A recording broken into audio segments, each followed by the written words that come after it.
விருதுநகர் மாவட்டம் ராஜபாளையம் நகரின் முக்கிய பகுதியான அம்பலப்புலி பஜாரில் அரசு மதுபான கடை ஒன்று செயல்பட்டு வருகிறது.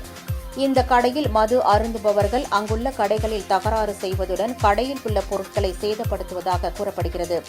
மேலும் சிலர் நிர்வாணமாகவும் அரை நிர்வாணமாகவும் சுற்றித் திரிவதால் அந்த வழியாக செல்லும் பெண்கள் மற்றும் சிறுவர்கள் ஒருவிதமான அச்சத்துடன் செல்ல வேண்டிய நிலை உள்ளது. இதையடுத்து டாஸ்மாக் கடையை அகற்றக் கோரி வட்டாட்சியர் அலுவலகத்திலும் காவல்துறையிலும் பல புகார் கொடுத்தும் இதுவரை நடவடிக்கை எடுக்கப்படவில்லை என்று கூறப்படுகிறது. இந்நிலையில் பொதுமக்களுக்கும் வியாபாரிகளும் இடையூறாக இருக்கும் டாஸ்மாக் கடையை அகற்றக் கோரி கடையடைப்பு போராட்டத்தில் வியாபாரிகள் ஈடுபட்டனர். மாவட்ட நிர்வாகம் உரிய நடவடிக்கை எடுக்க தவறினால் மக்களை திரட்டி போராட்டத்தில் ஈடுபடப் போவதாக வியாபாரிகள் எச்சரித்துள்ளனர்.